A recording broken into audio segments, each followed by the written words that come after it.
Hello there. So today I'm going to do a quick tour of another game engine. Now I don't have a whole lot of content to show you, so I'm just going to give you an overview of this game engine. And it is basically the game engine used to make Tribes 2 back in the day, which was Quake after Quake 3, after Unreal Tournament, just kind of right after that. It was a big thing. It was very efficient server side. You could have lots of people, lots of teams playing, multiple teams, and it had vehicles. It was pretty good. It was ahead of its time, and it had a really devout following. Well, the company that made it's come and gone, moved on to other things. I think it's actually been bought up and absorbed by other companies now. But the game engine lives on. It went open source a few years ago. It's got quite a devout community, and it is a really capable engine. It doesn't see more light of day because it has turned open source and it is done by a nonprofit. However, we're going to take a quick look at it, and I'm just going to give you a quick overview of the engine. I do a couple quick things in it. Like I said, I don't have a whole bunch of content available for it. It uses Caldera files, and I don't have any Caldera files. I could make some, I guess, or grab some from online or something, or open some file FBX and Blender and export them. However, I don't think you need that in order just to see the game and how capable it really is. So the first thing I'm going to do though is I'm just going to pull up the web page.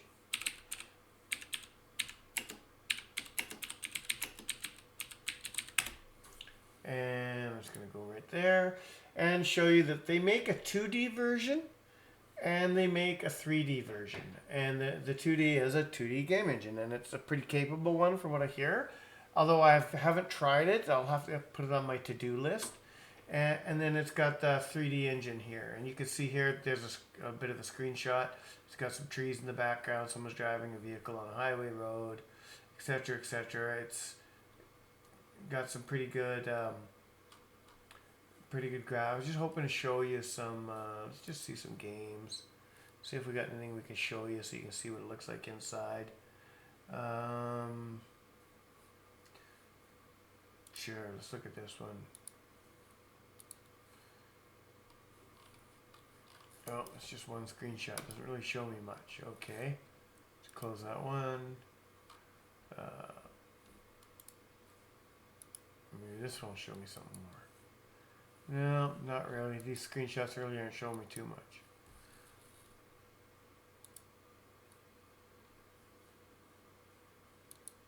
But this one's a Memorg. Multiplayer casual first-person shooter game. Horror game. This one's a Torque 2D game. Torque 3D game, airship, hardcore, steampunk-based squad tactics game. So you can make all sorts. First-person or third-person shooter. Sci-fi-ish. Yeah, not too great at pictures, but anyway, we'll go back to the 3D engine here, and you just can download it here, or you can go get it from GitHub. C++ driven engine, and you can get a little bit of an idea from some of these screenshots here to what it's capable of. C++ engine, extendable physics. I think it uses bullets physics. Drop down module. Yeah, so there's lots of pull down. I'll show you that when we get in there. Lots of pull down, but you can add extra modules coded out for abilities. What you see is what you get. GUI, level editor. You can add your own terrains and stuff easy. Roads and rivers are super easy. I'll show you that in engine. I can show you that. They've got like 2 or 3 default materials, so I can show you some ground and I can show you some river and roads. And it's maintained and developed by its community. And it's got a good Discord forum, and it's got a good normal forum for it. So yeah, it's asset management system, drag and drop, out of the box world-class networking, extendable network-aware physics API system, supporting ad hoc physics or bullet libraries. Yeah, so it does have the new bullets library in there. Integrated GUI editor. I haven't played around with that, but I've heard it's pretty easy to use. on the forum, but I haven't actually looked at it. Highly flexible render pipeline, integrated particle effect system. I've seen that. I couldn't really get it to work, but I only spent a few minutes on it, so I didn't put the time in I needed to. And that was quite a while ago, so I'm not even going to try and show you how to do that here today. Documentation, accepted. I don't think that documentation links work from the engine. I think you need to go over to the Discord forum and check out the documentation there. Easy to use animation system. Again, I haven't tried it. I've just done the WSAD to move around, but I think it's pretty easy. I think it's a basic state machine, and you just go, this is move, this is run, this is shoot, this is crouch. Here you go. Set them up and lock them in. Highly customizable post-effect system. So that's like glowing, atmosphere, day-night cycle, that sort of stuff. Supports multiple platforms, Windows, Mac OS, and Linux. A lot of work has gone into Mac and Linux.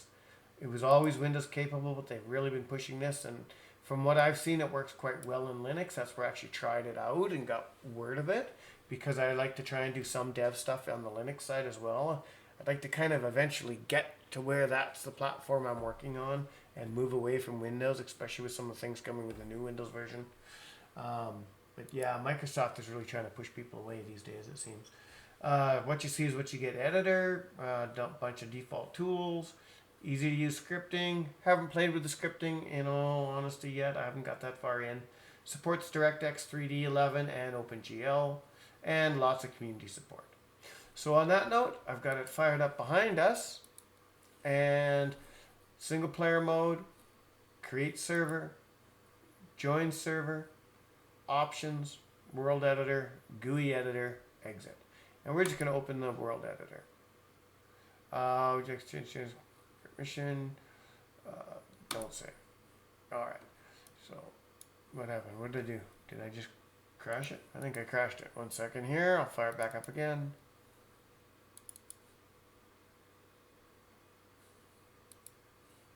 I may have hit exit by accident, actually.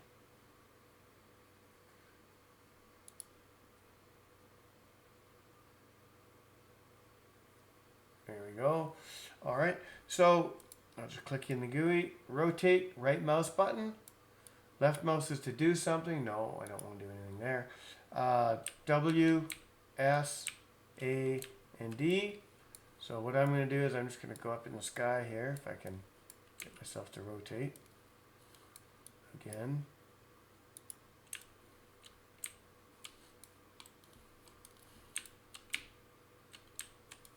I did something here, and now I can't rotate. I'm just going to close the editor out again and reopen it. Sorry about this.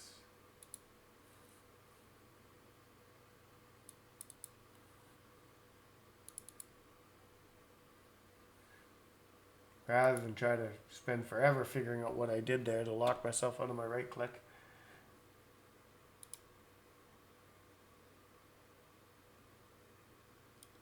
There we go. So I'm just going to back up into the sky here. Then what I'm going to do is I'm going to come over here.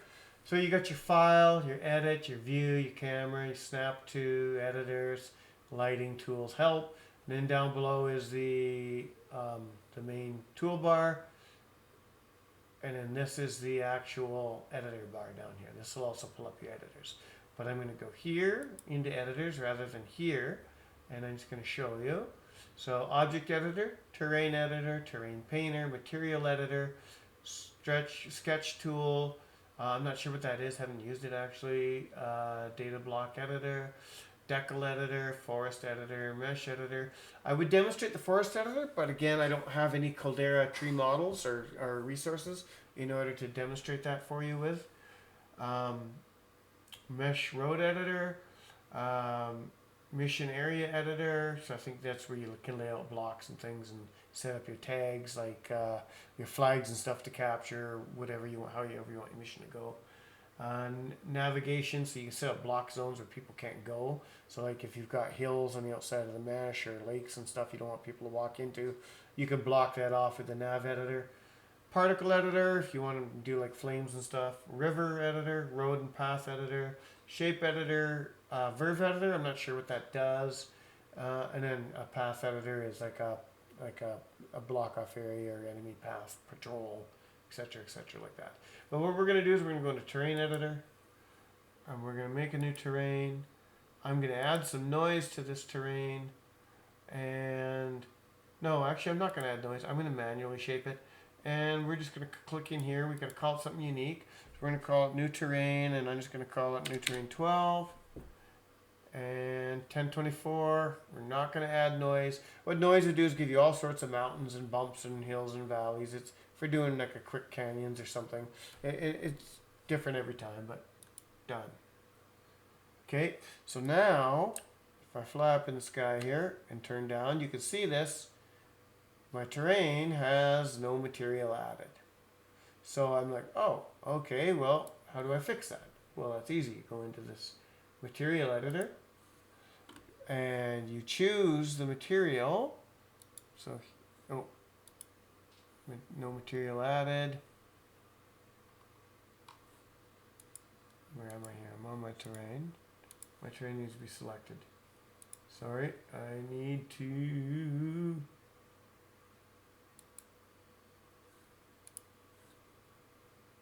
Let me just... There we go. Just make sure it's selected. Editor, and then terrain painter. So then I click on this no material, double click it, it's open. I'm going to change it up, and example project, levels. No. There we go, levels. Then torque. The torque engine wants 3 types of terrain. It's almost like a normal PBR, but not quite. So you select your normal, or your diffuse. Then your normal is a normal map. And then it's got a detail. And as best I could tell, the detail's almost like a bump, but it's not really. I'm not sure exactly what it is. It doesn't quite fit into any. But I think it just adds, you know, a bunch of noise into the equation. So, and then I can apply those. Done. Oh, yeah, wants me to name it. So we're gonna call it, instead of warning material, dirt 4. Done. I don't know how many dirts there are, but just in case there were other ones. So now we've got this dirt here, and so now what I want to do is I want to shape this. So I'm going to go into here, which I can also get to through the terrain editor. And I want to raise this terrain up. So I'm going to go here. My size is 16. I'm going to make that way bigger. I'm going to make that 40. And I'm just going to go and do some painting here.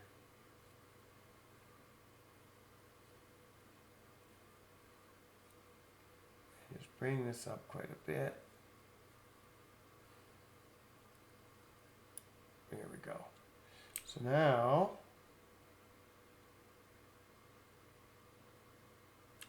I'm going to just keep that going.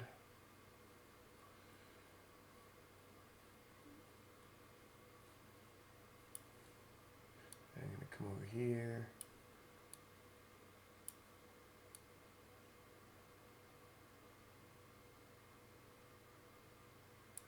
And I'm just closing this end off. And then I'm going to just go like this and close that end off as well. Okay. So now I want to grab the smooth tool and just smooth that out a little bit here.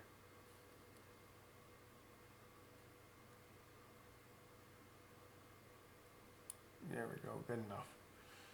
And so now what I want to do is I'm going to come over here, and I'll choose it from here because I forget which one it is again. The river editor. Okay, it's this one here. This is the river editor.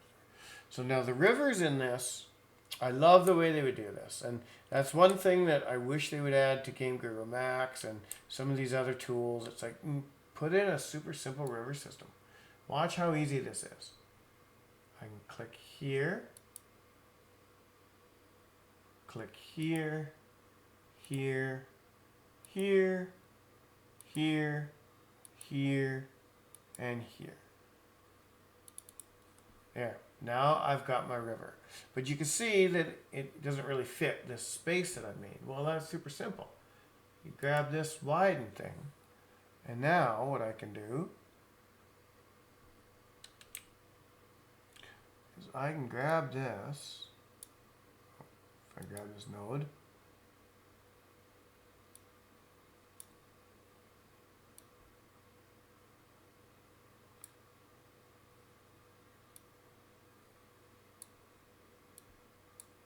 maybe not that node, I'll do this node. Come back to that one. And then I can widen it. This node, widen it. This node, widen it. This node, widen it. I want this node a little wider here.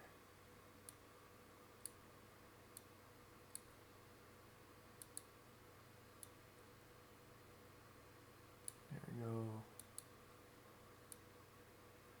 That's better. This node, widen it.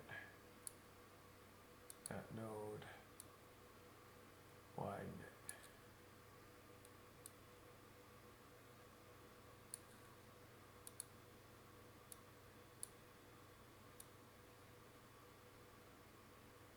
There we go.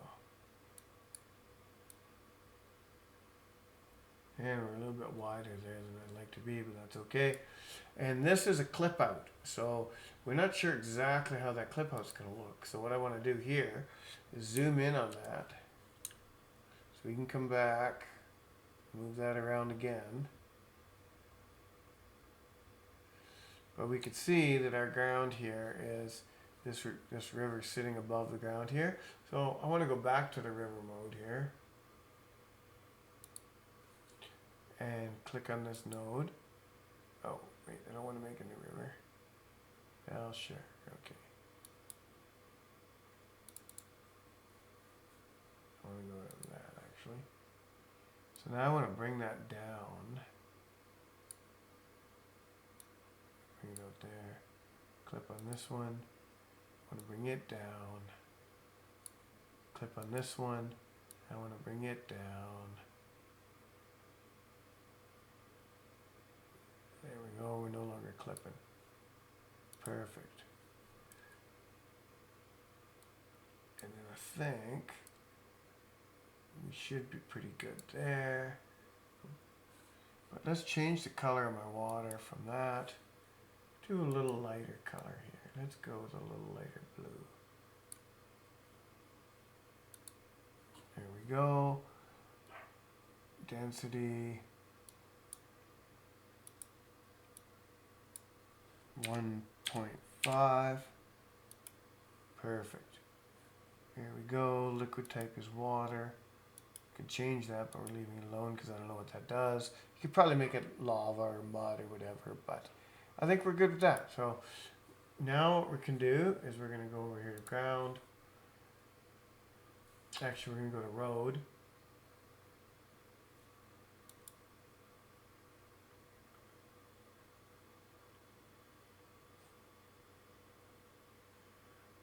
Editors, and we're going to go road and path editor.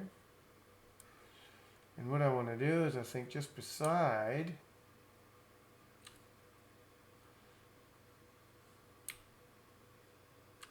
I'm going to put a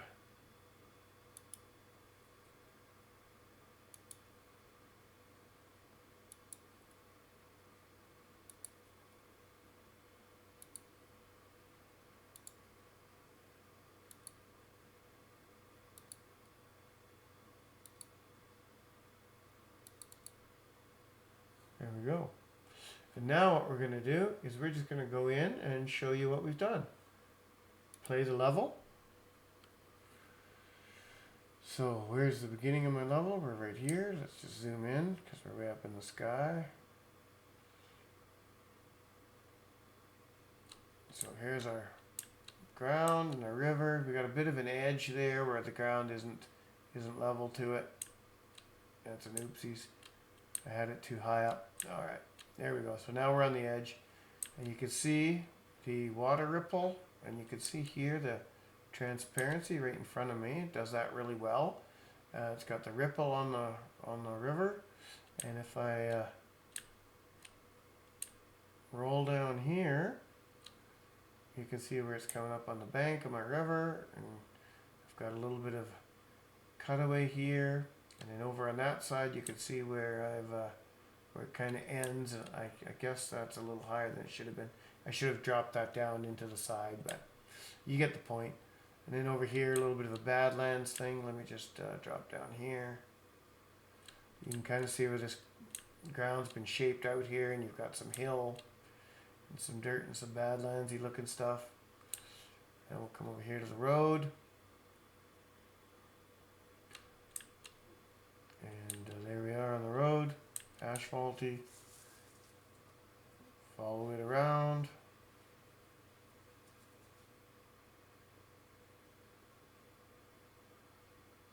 And of course, once you set up your models, and here you can see where it's the smooth works, and you can run up the bank and look at the river again. And then once you're under, oh, I'm probably too far under. There we go.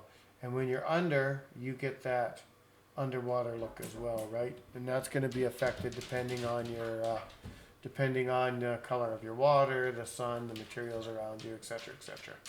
And as you practice with this, you'll just get better and better. But this engine, the torque engine, makes it pretty easy to get started.